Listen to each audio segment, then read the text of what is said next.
Hare Krishna, Hari Bol, Hare Krishna. My Dandavat pranams to everybody. Hari Bol, Hari Bol. So we're continuing our Caitanya Caritamrta reading from the 7th chapter. Today is Thursday, 24th of July, 2025. And today is a most sacred day.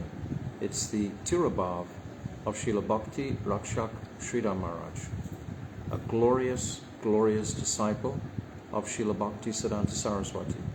There are so many pastimes that are written about him. There are so many lectures that we have access to that he spoke. He was a great, great personality. He had a different flavor to Bhaktivedanta Swami Srila Prabhupada. His English was impeccable, and he was very well versed in English poetry, Hegel, etc.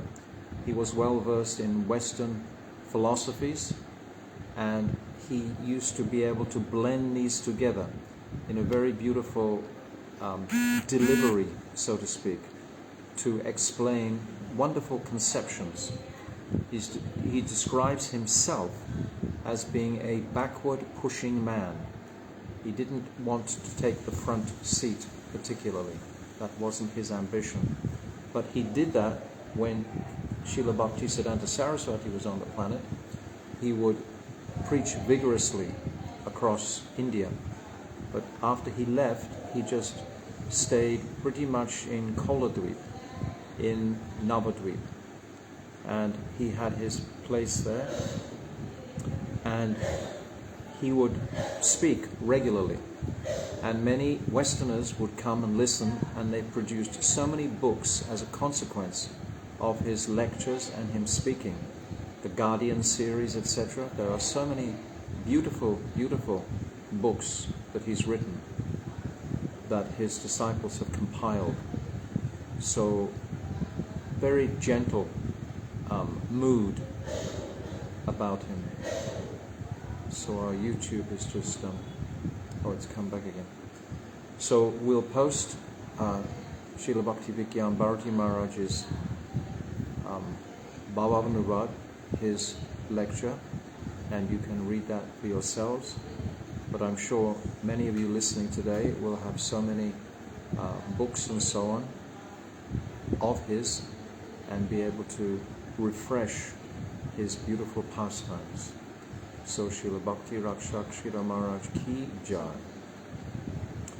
Agyan Timirandasya Gyananjala Shalakaya Chakshu Unmilitam Jena Tasmai Shri Gurave Namaha. Gurave Gauda Chandraya Radhikaya Tiralaye Krishnaya Krishna Bhaktaya Tadabhaktaya Namo Namaha. Shri Chaitanya Manobhishtam Shtapitam Jena Bhutale Swayam Rupa Kadamayam Dadati Swapadantikam. Priya Sarupe, Dayata Sarupe, Prema Sarupe, Sahaja Virupe, Nijana Rupe, Prabhueka Rupe, Tana Rupe, Swavalasa Rupe, Anapita Chirim Chirat Kuruna Varti Nokalo, Samarpaitam Unnata Ujvala Rasam Swabhakti Shriyam, Haripurata Sundarata Tikatam Vasadipita, Sadakradare Kandare Spuratu Vasachinandanaha. Yam pravajantam anapetyam apeti krityam dvaipaino viraha katara ajuhava putreti tam matayo taravo vinidustam sarvabhutam hridim mulimanatoshmi bhaktya vihina aparara lakshay shiptascha karmati tarangamadhye kripa maitvam sharanam prapana brinde namaste charanara vindam. Bhajami radam aravinda netram smarami radam madhurashmikasyam vadami radam karuna bharatram tato mamanasti katina kapi tavaivasmi najivami tvaivina iti vignaya radhe tvam nayamam charanam tikam.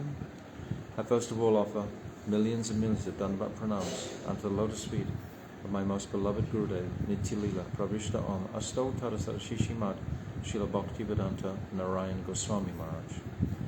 And the same again millions of times unto our dear most beloved Adi-lila Pravishta Om Asto Tarasara Shishimad Srila Bhaktivedanta Swami Srila Prabhupada. And again to our dear most Srila Krishna's Kaviraj Goswami and all our Rupanuga Guru Varg and all the Vaishnava and Vaishnavi devotees of the Lord, my Dandavat pranams to all of you. Bhavansha kalpa tarubhyascha kripa sindhavaivacha patitanam bhavanibhyo Vaishnavibhyo namo namaha. Huh? It seems YouTube is not working. YouTube is not working. Facebook is working. Okay. Should I put it on Wi-Fi? No. Okay, we'll have to depend on Facebook. So we've had a lot of rain lately, and it tends to fluctuate the Wi-Fi and the internet, so that's the situation at the moment. But I think Facebook is holding up. So coming through this 7th chapter, we remember the sequence. Mahaprabhu has been informed by Tapana Mishra and Chandrasekhar about the disrespect by the sannyasis. And then simultaneously that time, a Brahmin came and invited Mahaprabhu to his place for prasadam, along with all the other sannyasis. So Mahaprabhu took this opportunity to purify this group of sannyasis. This group of sannyasis is going to spread the word, so to speak. They're very influential, Prakashananda Saraswati. It's described in some places 60,000 sannyasis were there, all of the same stamp, these Brahmagyanis. Their focus is on mukti and merging into the Brahman, or liberation. Liberation, mukti, principally, is how they would present it. And all studying Vedanta Sutra. So Mahaprabhu, he's made a very wonderful impression by demonstrating his aura. And this has melted their hearts, just seeing his internal potency and power. And they've accepted him into their midst. And Mahaprabhu has explained to them why he chants in ecstasy in relationship to his guru, Ishwarapuri, instructing him to do like this. And by explaining this pastime to the sannyasis, he enlivened them in the glories of the holy name of the Lord. So this has gone on. And now they've requested him to speak something about Vedanta Sutra. So now we're into this section where he is speaking straight Vedanta Sutra. And we're reading these incredible commentaries of Srila Bhaktivedanta Swami Prabhupada, who has taken a lot of this wording from his Guru Maharaj, Srila Bhaktisiddhanta Saraswati. So we're reading a combination really of Srila Bhaktisiddhanta Saraswati's refutation of refuting the Brahmagyanis and the impersonal Mayavadis. And now we're at a very beautiful section where directly the personality of Godhead has been introduced emphatically with full scriptural praman that the sannyasis will appreciate because they know the praman. They've studied the Shastra. They're not ignorant people. So, because they are familiar with the scriptural references, Mahaprabhu is able to preach to them in a very powerful way. So we're getting wonderful purports from Srila Bhaktivedanta Swami Srila Prabhupada, opening out these words of Mahaprabhu. So Mahaprabhu is quoting now this is from the Vishnu Purana. So we're up to text 119. Jaya Jaya Shri Caitanya Jaya Nityananda Jaya Dvaita Chandra Jaya Gaura Bhakta Brinda. Text 119. Vishnu Shakti Para Prokta Kyetra Gyahya Tata Para avidya karma samkagya ditya shakti isyate. Translation. The potency of Lord Vishnu is summarized in 3 categories, namely the spiritual potency, the living entities, and ignorance. So this we sometimes call Antaranga Shakti, and we call Bahiranga Shakti and Jiva Shakti. This Bahiranga Shakti is principally this avidya potency. The spiritual potency is full of knowledge. The living entities, although belonging to the spiritual potency, now this is our topic, we're understanding that the living entity is fully Satchid Ananda, but he's covered by the material energy due to his weakness. In Jivadharma it's described his lack of Bal Shakti, his lack of spiritual understanding. So because of that, the Tatashta, the marginal energy, he's made of marginal energy. He's not like the Nityasiddha Parikas across the Viraja river, where they don't have that influence of the material energy at all. It's utterly vacant across the Viraja river into the spiritual world. But on this side, for Krishna's pastimes, to be fully variegated, we've described this before, that you can't describe the day without describing the night. And Tuesday we described about if someone is omnipotent, then they must be limited as well as unlimited. They must have both aspects there simultaneously. So for this feature of the living entities, in ignorance, in Tatashta, this creates Krishna as being the omnipotent, because there are those eternal spiritual parikas, and we call them Anadya Bakhya Mukh, these practically eternally bound jivas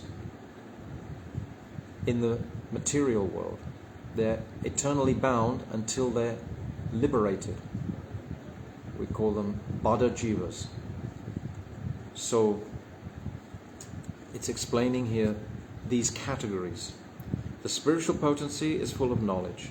The living entities, although belonging to the spiritual potency, are subject to bewilderment because of their weaknesses.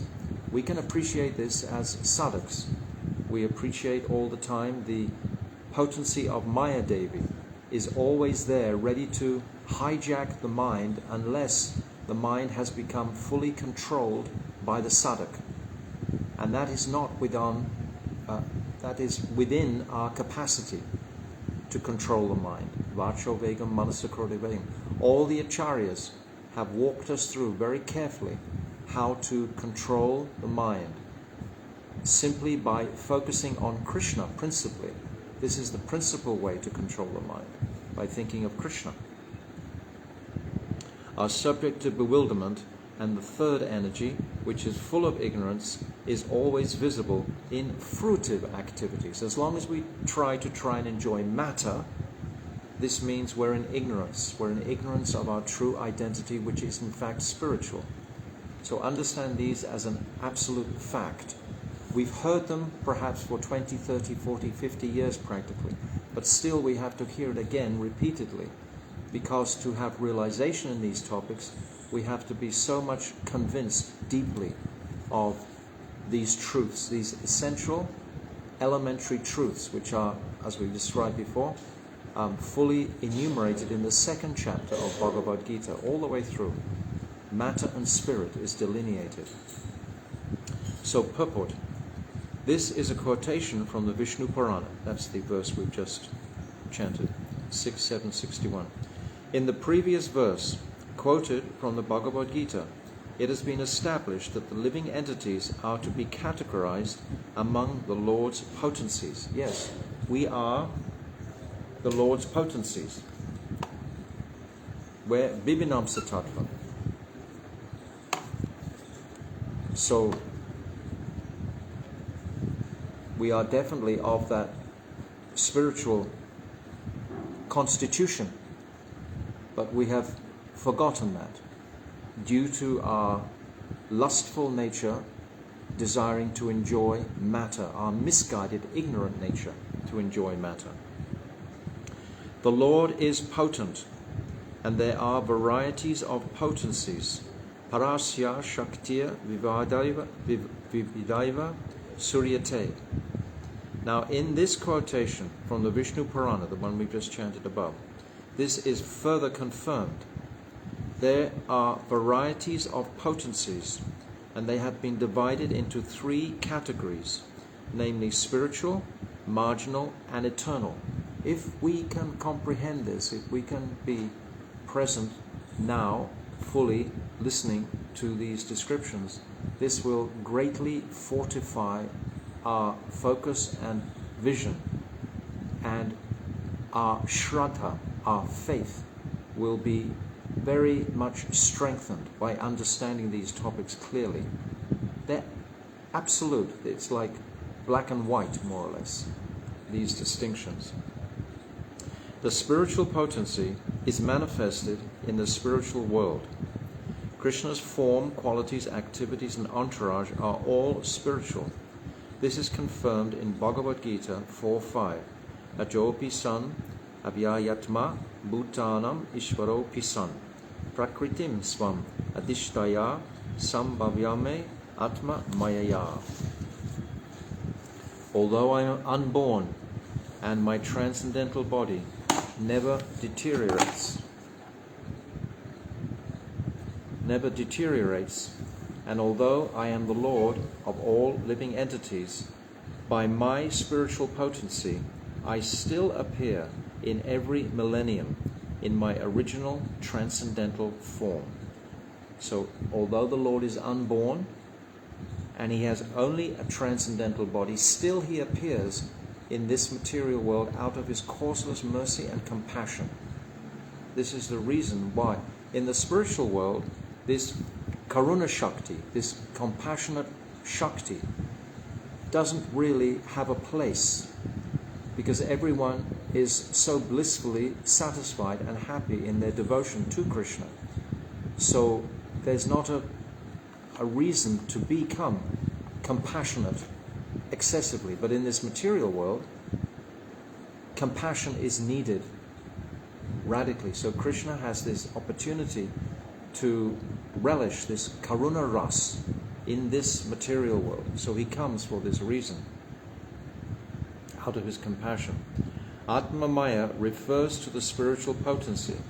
When Krishna comes to this or any other universe, he does so with his spiritual potency. His spiritual potency means his whole entourage, and principally it means his Swarup Shakti, Sri Radha, in one form or another, as Sita Thakurani, or the other consorts, Rama Devi, Lakshmi Devi, etc., of the Lord in his different manifestations. We take birth by the force of the material potency, but as stated here with reference to the Vishnu Purana, the Ketra Gyan, or living entity, belongs to the spiritual potency. We're taking birth in the material world like a material entity, but actually we are spirit.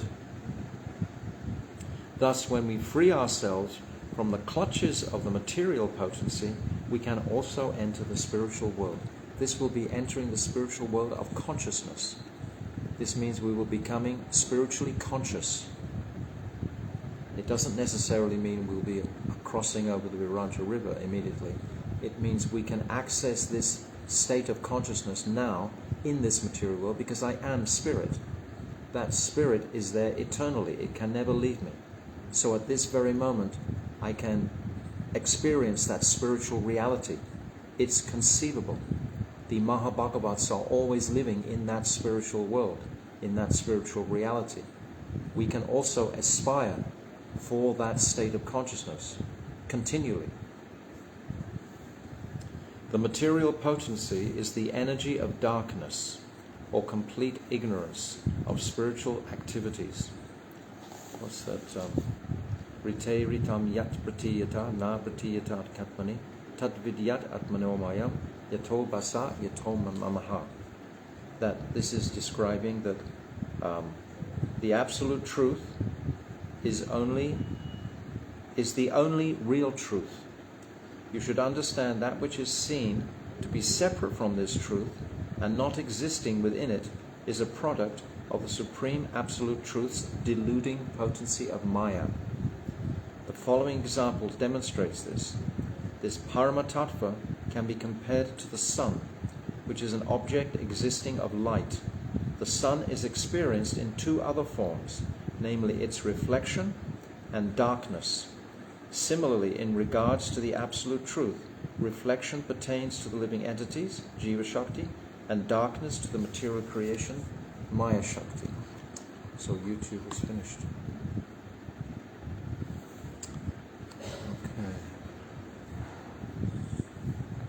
Okay. I mentioned this verse. This is the second verse of the Chatur Vyuha, because it's talking here, the material potency is the energy of darkness or complete ignorance of spiritual activities. In the spiritual potency, the living entity engages himself in fruitive activities, trying to enjoy matter, thinking that he can be happy through expansion in terms of material energy. This fact is prominently manifest in this age of Kali, because human society, not understanding the spiritual nature, is busily expanding in material activities. They have no time. Their time has been hijacked by the glitter of the material energy, by the illusory potency. And we see it so simply, especially, we've said many times before, in these cell phones that we all carry. Our steadiness of mind is practically every time taken away by the glitter and amazing versatility of these phones. Anything can take place on the phone, and just it takes a second to actually trick the mind into another place, another avenue of focus and attention. But all the Kali Yuga atmosphere is polluted thoroughly. So we have the holy name, which we've said before. This fact is prominently manifest in this age of Kali, because human society, not understanding the spiritual nature, is busily expanding in material activities. This passion is the mode of expansion. We're looking to increase. Whatever situation we're in, we want something better. How many people do we meet that are satisfied in the place where they are, with what they have, and are able to be peaceful? Whatever we have, we want more of. This is the mode of passion, pressuring the jiva and ignorance. The men of the present day are almost unaware of their spiritual identity. They think that they are products of the elements of the material world, and that everything will end with the annihilation of the body. Therefore they conclude that as long as one has a material body consisting of material senses, one should enjoy the senses as much as possible. Since they are atheists, they do not care whether there is a next life. Such activities are described in this verse as avidya karma sangyana. The material energy is separated from the spiritual energy of the Supreme Personality of Godhead. It's separated, and we are Krishna's separated energies, Vibhinamsa Tattva. This is what we're called. Thus, although it is originally created by the Supreme Lord, he is not actually present within it. This is the third Chatushloki. Yata Mahanti Bhutani Bhuteshu Cha Ganeshachu. We've said many times. The Lord also confirms in the Bhagavad Gita 9.4, Matstani Sarva Bhutani, everything is resting on me. This indicates that everything is resting on his own energy, even though he's not in it. This third verse of Chatushloki talks about the 5 gross elements, these Panchabhut elements. They're present within all the jivas, and yet they have their own separate existence. So Krishna has his own separate existence, yet he's present within all jivas simultaneously. Thus, although it is originally created by the Supreme Lord, he is not actually present within it. The Lord also confirms in the Bhagavad Gita, I just said that. This indicates that everything is resting on his own energy. For example, the planets are resting within outer space, which is the separated energy of Krishna.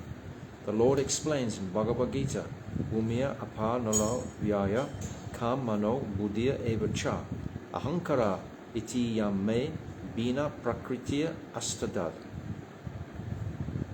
Earth, water, fire, air, ether, mind, intelligence, and false ego, all together these 8 constitute my separated material energies. The separated energies acts as if it were independent. But here it is said that although such energies are certainly factual, they are not independent, but merely separated. Separated energies, they don't have their own independence. But we as jivas, we do have that minimal independence to choose whether to come under the sway of the illusory energy or whether to focus our attention on our original identity as servants of Krishna and perform devotional service. We have this choice. The separated energy can be understood from a practical example. I compose books by speaking into a dictaphone, and when the dictaphone is replayed, it appears that I am speaking personally, but actually I am not. I spoke personally, but then the dictaphone tape, which is separate from me, acts exactly like me. Understand the example? It's beautiful. Similarly, the material energy originally emanates from the Supreme Personality of Godhead, but it acts separately. It's manifesting from Krishna, but it acts separately. It's not that Krishna has to necessarily be present for the activity to go on. It's already, Krishna initiates from his Swarup Shakti. It's ultimately his Swarup Shakti that is manifesting everything, as we've said so many times, creating all of the energetic dynamics of this cosmic manifestation, coming from originally Sankarshan, Mul Sankarshan, and then through to Mahasankarshan, etc., all the way through. Then the jiva is being carried by Mahavishnu's glance into the material world. So it all has a linking to the Supreme, but the Supreme is not actively performing all those activities himself. Similarly, the material energy originally emanates from the Supreme Personality of Godhead, but it acts separately, although the energy is supplied by the Lord. This is also explained in the Bhagavad Gita 9.10. Maya dakshena prakriti suryate sacharacharam. This material nature is working under my direction, O son of Kunti, and it is producing all moving and unmoving or non-moving beings. Under the guidance or superintendence of the Supreme Personality of Godhead, the material energy works as if independent, although it is not actually independent. So they've tried to take advantage of this independence and choose to want to become the supreme controller ultimately, because that is what Brahma Gyan ultimately is aiming for. This stage of mukti or liberation is ultimately the highest mayic sense of sense gratification. It's the highest aspiration of these sannyasis trying to understand the nature of liberation. When they're liberated, then they think they will have control over everything. But of course this is another illusion. They never actually do become liberated anyway. In this verse from the Vishnu Purana, the total energy of the Supreme Personality of Godhead is classified in 3 divisions, namely the spiritual or internal potency, the Antaranga Shakti of the Lord, the marginal potency, the Tatashta, or the Ketra Gyan, the living entities, and the material potency, that's the Bahiranga Shakti. Sometimes we become familiar with these terms now, and it's easier for us to consider in these Antaranga, Bahiranga, and Tatashta, which is separated from the personality of Godhead and appears to act independently. It seems like it's acting independently. When Srila Vyasadeva, by meditation and self-realization, saw the Supreme Personality of Godhead, he also saw the separated energy of the Lord standing behind him. Apasyat purusham purnam mayam cha tad apashrayam. Vyasadeva also realized that it is this separated energy of the Lord, the material energy, that covers the knowledge of the living entities. Yaya samohitat jiva atmanam tri gunatmakam. The separated material energy bewilders the living entities, the jivas, and thus they work very hard under its influence, not knowing that they are not fulfilling their mission in life, working so hard to attain something that is temporary. This existence, this whole existence is temporary. How much effort are we putting into maintaining a satisfied temporary existence in our lives? All of us. We spend all our time trying to gratify our material comfort desires for the body, etc. Yes, this can be done, but the principal focus should be to connect with our soul, our spirit, in service, in devotion to Krishna. And then I will become satisfied with my situation wherever I am. If I'm in a tiny little flat in the middle of London, I'll be very satisfied. And if I'm in an opulent palace in some other place, I'll also be just as... It won't make any difference to my inner nature, wherever I am. So why do we spend so much effort and time and work so hard to try to fulfill these temporary material desires? Unfortunately, most of them think that they are the body and should therefore enjoy the material senses irresponsibly, since when death comes, everything will be finished. This is the atheist. This atheistic philosophy also flourished in India, where it was sometimes propagated by Charvaka Muni, who said, Rinam kritva griyatam pibet, yavaj jivet sukham javet, basmi bhutasya dehasya kutaha puna agamano bhavet. His theory was that as long as one lives, one should eat as much ghee as possible. In India, ghee, clarified butter, is a basic ingredient in preparing many varieties of food. Since everyone wants to enjoy nice food, Charvaka Muni advised that one eat as much ghee as possible. One may say, I have no money, how shall I purchase ghee? Charvaka Muni, however, says, if you have no money, then beg, borrow, or steal, but in some way secure ghee and enjoy life. For one who further objects that he will be held accountable for such unauthorized activities as begging, borrowing, and stealing, Charvaka Muni replies, you will not be held responsible. As soon as your body is burnt to ashes after death, everything is finished. So in other words, do what the heck you like, because there's no responsibility needing to be taken by anyone. We don't have to be responsible in this world because we're going to leave anyway, so do whatever we like. What a reckless philosophy. This is called ignorance. I think many people today are like this. Crazy. From the Bhagavad Gita, it is understood that one does not die with the annihilation of the body. Na hanyate hanyamane sarire. The annihilation of one body involves changing to another. Tata dehantara prapti.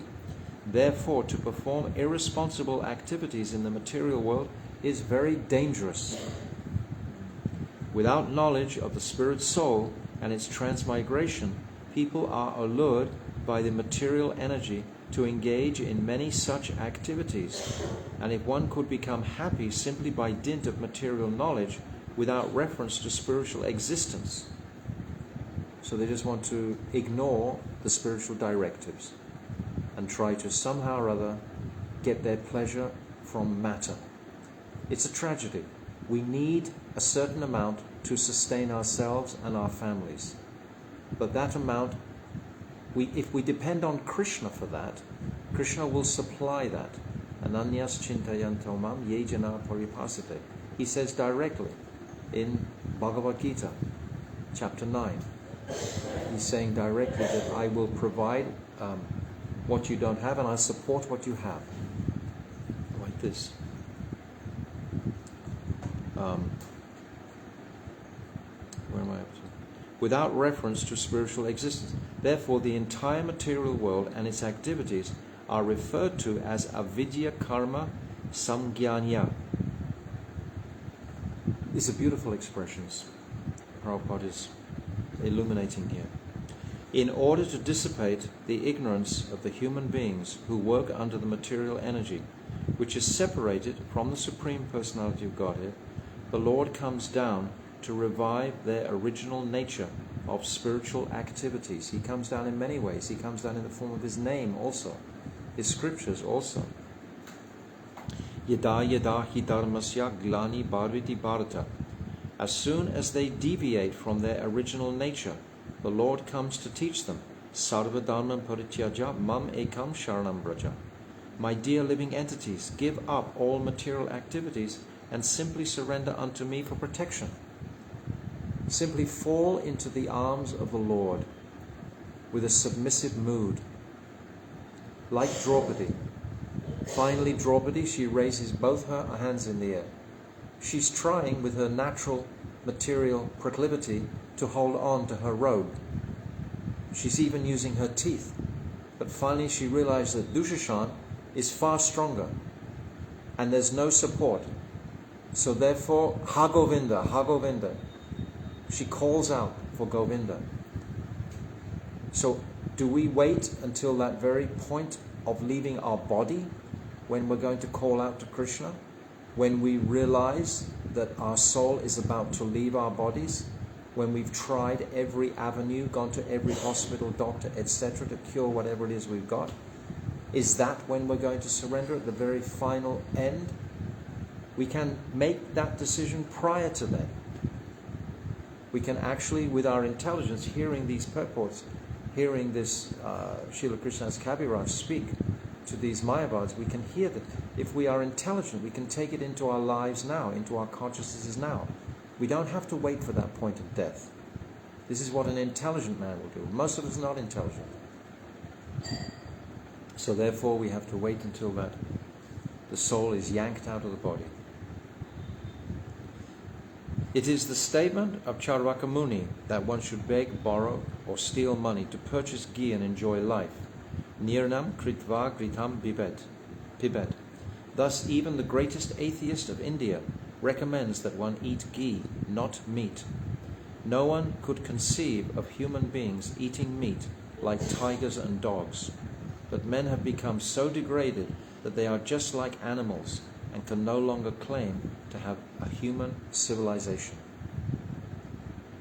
It's not a civilized world where we live. It's an animal world where we live. Men have become like animals. Text, Prabhupada, he's so on fire with his mood to save the conditioned souls because he's so much a servant of the Supreme Lord himself.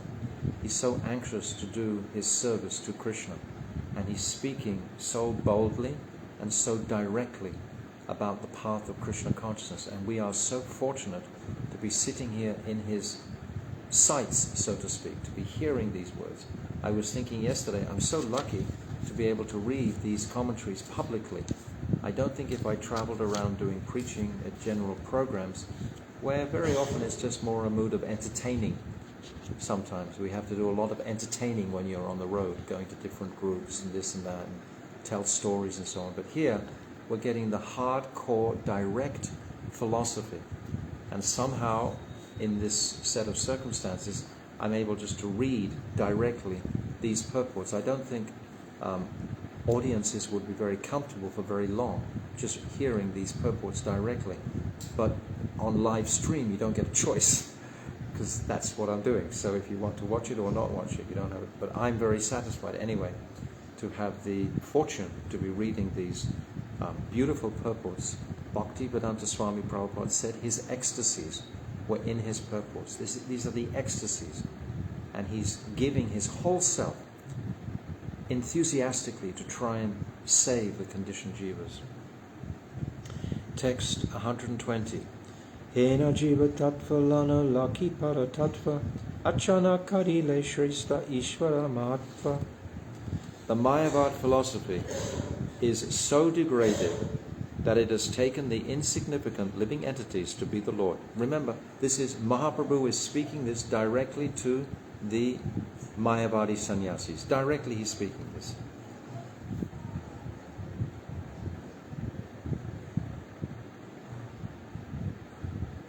He's not saying the word Mayavad.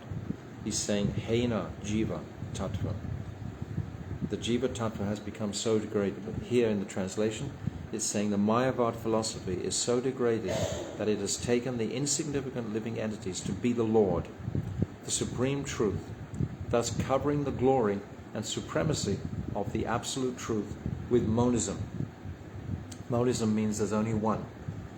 There's me, and I have within me that particle of God, that's Satchitananda, and that's true. I have that particle.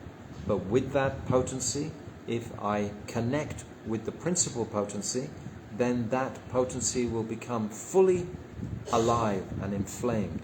But if I try and connect it with the intermediary potency of the Brahmajyoti, then it's going to be still minimal. I'm just going to become liberated and my soul will become illuminated, but where will be any sambandha or relationship? We know there's no relationship in the Brahmajyoti. There's no relation. It's not two people there. It's just one. It's just the jiva. Krishna. It's just Krishna's effulgence. He's not there. Srila Bhaktivinoda Thakur comments in this connection that in all Vedic scriptures, the jiva tattva, the truth of the living entities, is mentioned to be one of the energies of the Lord. If one does not accept the living entity to be a minute, infinitesimal spark of the Supreme, but equates the Jiva Tattva with the Supreme Brahman, or Supreme Personality of Godhead, it must be understood that his entire philosophy is based on a misunderstanding. It's like saying 2 + 2 = 3, and then attempting to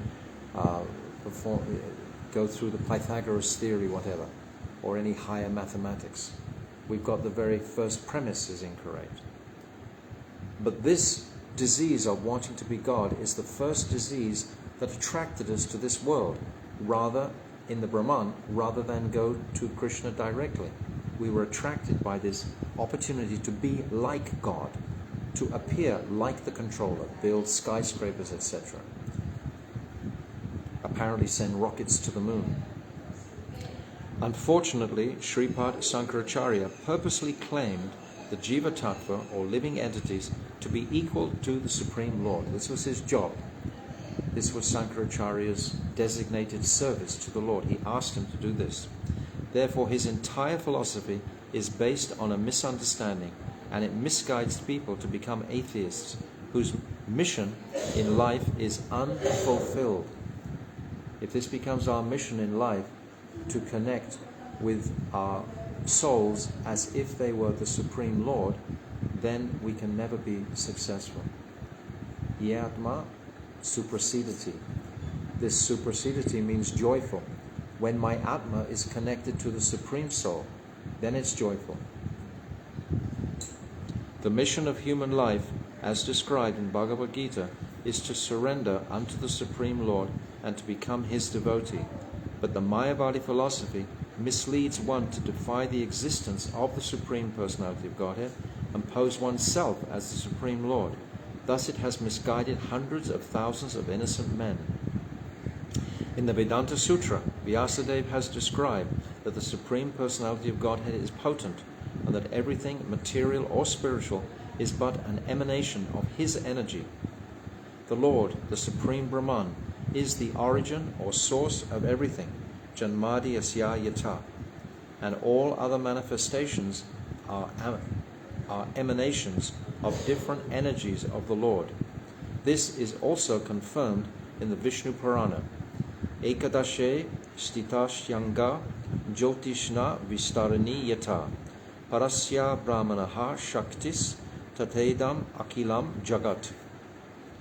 Whatever we see in this world is simply an expansion of different energies of the Supreme Personality of Godhead, who is exactly like a fire that spreads illumination for a long distance, although it is situated in one place. If we really pick up on this and understand my insignificance and Krishna's infinitesimal nature, his complete nature, his Purnam, then the heart becomes so joyful and the soul will celebrate. The mind will become completely peaceful. This is a very vivid analogy. Similarly, it is stated that just as everything in the material world exists in the sunshine, which is the energy of the sun, so everything exists on the basis of the spiritual and material energies of the Supreme Personality of Godhead. Thus, although Krishna is situated in his own abode, Goloka Eva Nivasatya Akilatma Bhuta, where he enjoys his transcendental pastimes with the cowherd boys and gopis, he is nevertheless present everywhere, even within the atoms of this universe. Andantarasta paramanu chayantara stam. This is the verdict of the Vedic literature. If you're just trying to preach to the Mayavadis, but you don't introduce the conception of the nature of the spiritual world and describe the beauty and sweetness of Vrindavan itself, then they're not going to become so attracted. They have to hear about Krishna's pastimes in Vrindavan. We have to hear about Krishna's pastimes in Vrindavan, especially with the gopis, because we just described in the 4th chapter, our whole path is to follow in the anugatya of the gopis, and the gopis praying for Krishna. This whole philosophy is only about love. But this moment, Mahaprabhu is preaching to the atheists. He's preaching to the Mayavadis. So he's having to cut these jungles in a very significant way. Unfortunately, the Mayavad philosophy, misguiding people by claiming the living entity to be the Lord, has created havoc throughout the entire world and led almost everyone to godlessness. By thus covering the glories of the Supreme Lord, the Mayavadi philosophers have done the greatest disservice to human society. It is to counteract these most abominable activities of the Mayavad philosophers that Lord Chaitanya has introduced the Hare Krishna Mahamantra. Hari Nam, Hari Nam, Hari Nameva Kevalam, Kalo Nasteva, Nasteva, Nasteva, Gatia Anyata. In this age of quarrel and hypocrisy, the only means of deliverance is the chanting of the holy name of the Lord. There is no other way, there is no other way, there is no other way. So we get a bucket full of philosophy, 50% of data used. Saying 50% of data is used. Okay. People should simply engage in the chanting of the Hare Krishna Mahamantra, for thus they will gradually come to understand that they are not the Supreme Personality of Godhead, as they have been taught by the Mayavadi philosophers. That's a beautiful statement. As long as we chant Hare Krishna, we will never try to assume that role of being the Supreme Lord. And therefore we will start to appreciate that Supreme Lord's multifarious energies, his Swarup Shakti in particular, and how all his energies have been created and manifested. And we will glorify that Lord excessively, and that will give us the greatest joy. That will be devotional service. That is devotional service, by glorifying the Lord. People should simply engage in the chanting of the Hare Krishna mantra, for thus they will gradually come to understand that they are not the Supreme Personality of Godhead, as they have been taught by the Mayavadi philosophers, but are eternal servants of the Lord. As soon as one engages himself in the transcendental service of the Lord, he becomes free. Mam chayo vyabhicharena bhakti yogena sevate sagunan samityaitan brahma bhuyaya kalpate. One who engages in full devotional service unfailing in all circumstances, at once transcends the modes of material nature and thus comes to the level of Brahman. When it's saying comes to the level of Brahman, it means he's no longer concerned for the material world. It means he's understood. He's become liberated from the material world simultaneously as he's become attracted to the spiritual world. It's not that he moves into the Brahman and wants to take shelter of the Brahman like that. But he has become liberated from this material attraction because of his practices. Therefore, the Hare Krishna movement or Krishna consciousness movement is the only light for the foolish living entities who think either that there is no God or that if God exists, he is formless and they themselves are also God. Because we are a part of God. So it's very misleading because we do have that God conscious particle within us. These misconceptions are very dangerous, and the only way to counteract them is to spread the Hare Krishna movement. Text 121. Pyasare surate kahe parinamavad Vyasabranta Caitanya Adi-lila vivad. Translation. In his Vedanta Sutra, Srila Vyasadeva has described that everything is but a transformation of the energy of the Lord. Sankaracharya, however, has misled the world by commenting that Vasudeva was mistaken. This is the translation. Krishnadas Kaviraj is writing this. Thus, he has raised great opposition to theism throughout the world. People believed in Sankaracharya. He could work miracles. He was Shivji himself. If you have this sort of potency, you can convince men of anything. Srila Bhaktivinoda Thakur purport explains, in the Vedanta Sutra of Srila Vyasadeva, it is definitely stated that all cosmic manifestations result from transformations of various energies of the Lord. It's not the Lord himself who is transforming. This is a very important point, because previously in all of these sampradayas, it was termed as Vastu. Vastu is Krishna himself, means the origin. Then the origin was transforming into the worlds. But Mahaprabhu set the record straight by saying, no, it's Shakti Parinampa. It's Krishna's energies that are transforming, not Krishna himself. His energies from Swarup Shakti. This is what we've said repeatedly. Lord, various energies. Just do it again. Sankaracharya, however, not accepting the energy of the Lord, thinks that it is the Lord who is transformed. Vastu Parinampa, that means. He has taken many clear statements from the Vedic literature and twisted them to try to prove that if the Lord, or the Absolute Truth, were transformed, his oneness would be disturbed. Thus he has accused Srila Vyasadeva of being mistaken in developing his philosophy of monism. Therefore he has established Vivartavad, or the Mayavad theory of illusion. Vivartavad means illusion. This is what Vivarta means. So we have some new words here, if you're not familiar with them. It's Parinam, Vastu, and Vivart. So you can write those words down and get the meaning clearly. Vivarta is the theory of illusion, Vivart, what is not. And Vastu is the original Lord. And Parinam means the transformation. In the Brahma Sutra, 2nd chapter, the first aphorism is as follows. Tan ananyatvam arambana shamba shabda biya.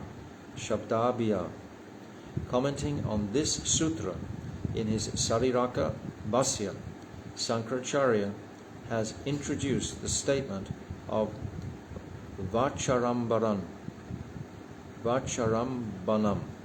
Vikaro Namedyam, from the Chandogya Upanishad 6.1.4, to try to prove that acceptance of the transformation of the energy of the Supreme Lord is faulty. He has tried to defy this transformation of energy in a misguided way. He's saying it's not the energy, it's Krishna himself who transforms. Thus, I must be Krishna, ultimately, is his conclusion. He does not believe that the entire cosmic manifestation is a transformation of the energies of the Lord. For as soon as one accepts the various energies of the Absolute Truth, one must immediately accept the Absolute Truth to be personal, not impersonal. A person can create many things by the transformation of his energy.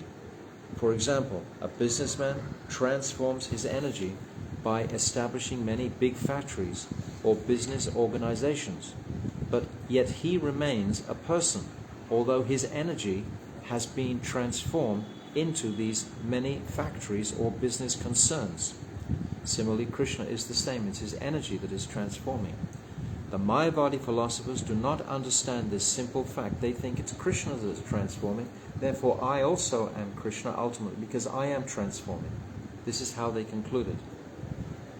Their tiny brains and poor fund of knowledge cannot afford them sufficient enlightenment to realize that when a man's energy is transformed, the man himself is not transformed, but remains the same person. This was a big failure in Shankaracharya's presentation, but so many people followed him and believed him. Not believing in the fact that the energy of the Absolute Truth is transformed, Shankaracharya has propounded his theory of illusion. This theory states that although the Absolute Truth is never transformed, we think that it is transformed, which is the illusion. Shankaracharya does not believe in the transformation of the energy of the Absolute Truth, for he claims that everything is one, and that the living entity is therefore also one with the Supreme. This is the Mayavadi theory. Understand what he's saying. He's saying that it's Krishna that is transforming, and because ultimately I am that Supreme Lord, that I am transforming. It's all coming from this idea of monism, me. But as soon as you understand that it's his energies, then there must be an energetic, then immediately there's two. Then it breaks the singular. Advaita is broken. This is what Prabhupada said here. This is the Mayavadi theory. Srila Vyasadeva has explained that the Absolute Truth is a person who has different potencies. Merely by his desire that there be creation, and by his glance, sa aksyata, he created this material world, sa asrijata. After creation, he remains the same person. He is not transformed into everything. One should accept that the Lord has inconceivable energies, and that it is by his order and will that varieties of manifestations have come into existence. In the Vedic literature, it is said, Sa tattvato nyata buddhya vikara iti udahrita. This mantra indicates that from one fact, another fact is generated.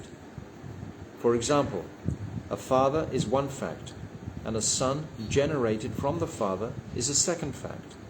Thus, both of them are truths, although one is generated from the other.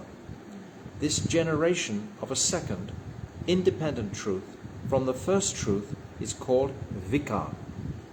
Remember this word, vikar. So we have these terminologies today, very beautiful to appreciate. Parinam, vad, vivartavad, vastu, yes, and shakti, and vikar now, or transformation, resulting in a byproduct. The Supreme Brahman is the Absolute Truth, and the energies that have emanated from him and are existing separately, such as the living entities and the cosmic manifestation, are also truths. This is an example of transformation, which is called vikar or parinam. Parinam also means the same, transformation. To give another example of vikar, milk is a truth, but the same milk may be transformed into yogurt. Thus, yogurt is a transformation of milk, although the ingredients of yogurt and milk are the same.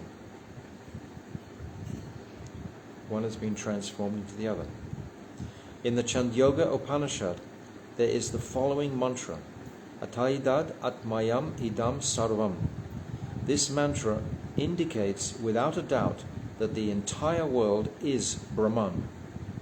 The Absolute Truth has inconceivable energies, as confirmed in the Shvetashvarta Upanishad, Parasya Shaktir Vivadhaiva, Suryate, and the entire cosmic manifestation is evidence of these different energies of the Supreme Lord. All the different energies is what we're appreciating. The Supreme Lord is a fact, and therefore whatever is created by the Supreme Lord is also factual. Everything is true and complete, Purnam. But the original Purnam, the complete Absolute Truth, always remains the same. Purnam Uchyate, Purnasya Purnam Adhyaya.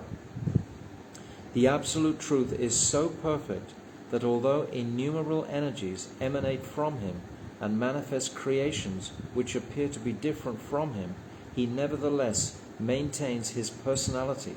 He never deteriorates under any circumstances. It is to be concluded that the entire cosmic manifestation is a transformation of the energy of the Supreme Lord, not the Supreme Lord or Absolute Truth Himself, but always remains the same, who always remains the same. So Krishna is always remaining the same as the Vastu. And previously, the Sampradayas considered that it was Vastu Parinamvad also. It's Mahaprabhu who explained this Shakti Parinamvad. It's a very, very... As soon as you think Shakti Parinamvad, there must be two, because there must be the energetic where the Shakti is coming from. So this would destroy Sankaracharya's philosophy. The material world and the living entities. Wait a minute. The entire cosmic manifestation is made... Where is it? Yes, we read that sentence. After that, The Absolute Brahman, who is the original source. In other words, the Absolute Truth Brahman is the original ingredient, and the other manifestations are transformations of this ingredient, right? Is that where it's up to? we are allowed to do that. This is also confirmed in the Taittiriya Upanishad 3.1. Yata vai imani utani jayante. This entire cosmic manifestation is made possible by the Absolute Truth, the Supreme Personality of Godhead. In this verse, it is indicated that Brahman, the Absolute Truth, is the original cause, and that the living entities, jivas, and the cosmic manifestation are effects of this cause. So there's two, again, not one. The cause being a fact, the effects are also factual. They are not illusion. Sankaracharya has inconsistently tried to prove that it is an illusion to accept the material world and the jivas as byproducts of the Supreme Lord, because in his conception, the existence of the material world and the jivas is different and separate from that of the Absolute Truth. With this jugglery of understanding, Mayavadi philosophers have propagated the slogan Brahma Satyam Jagan Mithya, which declares that the Absolute Truth is fact, but the cosmic manifestation and the living entities are simply illusions, and that all of them are in fact the Absolute Truth, and that the material world and living entities do not separately exist.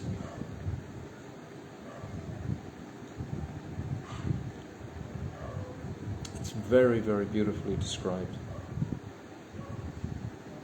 I'm going to read on because we've almost... How long is this? I want to finish this purport. We need, obviously, our 100% attention on every sentence and letter and word. It's, of course, a lot easier if you've got the text in front of you than just listening. But this will need to be... The conclusion is very simple, that the Lord has energies. This is the conclusion, and therefore there are two. Sankaracharya is trying to describe it as the Lord himself transforming all the time. So it's all one with the Lord, and I am part of that Lord. This creates the Advaita aspect. It is therefore to be concluded that Sankaracharya, in order to present the Supreme Lord, the living entities and the material nature, is invisible and ignorant, indivisible and ignorant, tries to cover the glories of the Supreme Personality of Godhead. He maintains that the material cosmic manifestation is mithya, or false, but this is a great blunder. If the Supreme Personality of Godhead is a fact, how can his creation be false? Even in ordinary dealings, one cannot think the material cosmic manifestation to be false. Therefore, Vaishnava philosophers say that the cosmic creation is not false, but temporary. It is separated from the Supreme Personality of Godhead. But since it is wonderfully created by the energy of the Lord, to say that it is false is blasphemous. Non-devotees factually appreciate that the wonderful creation of material nature. Non-devotees factually appreciate that the wonderful creation of material nature, but they cannot appreciate the intelligence and energy of the Supreme Personality of Godhead, who is behind this material creation. Yes, many naturalists and so on, they glorify the world, but they don't glorify the person who has manifested this world. They talk about Mother Nature, etc. In chapter 9 of Jaiva Dharma, they talk about Nistarani, Durga Devi, and her glories and so on, without appreciating where she has manifested from. So Durga Puja is like that, Durga worship. Sripad Ramanuja, however, refers to a sutra from the Aitatraya Upanishad, Atma va idam agra asit, which points out that the Supreme Atma, the Absolute Truth, existed before the creation. One may argue, if the Supreme Personality of Godhead is completely spiritual, how is it possible for him to be the origin of the creation and have within himself both material and spiritual energies? To answer this challenge, Sripad Ramanuja quotes a mantra from the Taittatraya Upanishad that states, Yato va imani bhutani jayante, yena jatani jivanti, yat prayantya abhisam vishanti. This mantra confirms that the entire cosmic manifestation emanates from the Absolute Truth, rests upon the Absolute Truth, and after annihilation again re-enters the body of the Absolute Truth, the Supreme Personality of Godhead. This is the same as the first shloka of the Chatushloki again. Aham evasam evagre, nanyad yat sat asat param, paschad aham yadetachcha yo vishigyeta sasamya aham. The same understanding. Chatushloki and Bhagavatam has everything. The living entity is originally spiritual, and when he enters the spiritual world or the body of the Supreme Lord, he still retains his identity as an individual soul. In this connection, Sripad Ramanuja gives the analogy that when a green bird enters a green tree, it does not become one with the tree. It retains its identity as a bird, although it appears to merge with the greenness of the tree. To give another analogy, an animal that enters a forest keeps its individuality, although apparently the beast merges with the forest. Similarly, in material existence, both the material energy and the living entities of the marginal potency maintain their individuality. You can't lose your individuality in the material world ultimately. The spirit soul can't be killed or cut. This verse in Bhagavad Gita. Nothing can touch the spirit soul. I've forgotten this verse.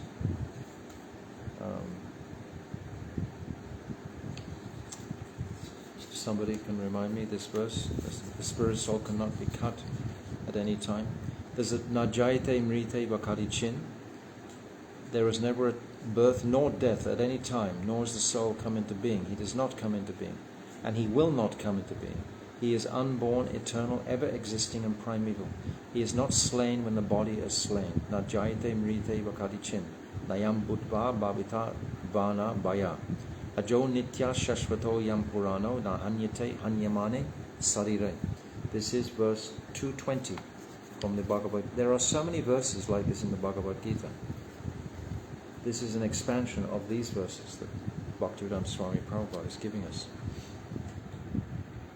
Thus, although the energies of the Supreme Lord interact with the cosmic manifestation, each keeps its separate individual existence. Merging with the material or spiritual energies, therefore, does not involve loss of individuality. According to Sri Ramanuja's theory of Vaishishtadvaita, although all the energies of the Lord are one, each keeps its individuality. Vaishishtya. Vaishishtya means speciality. Its individual speciality. Sripad Sankaracharya has tried to mislead the readers of the Vedanta Sutra by misinterpreting the words Ananda Maya Vyasat, and he has even tried to find fault with Vyasadeva. All the aphorisms of the Vedanta Sutra need to be examined here. However, since we intend to present the Vedanta Sutra in a separate volume.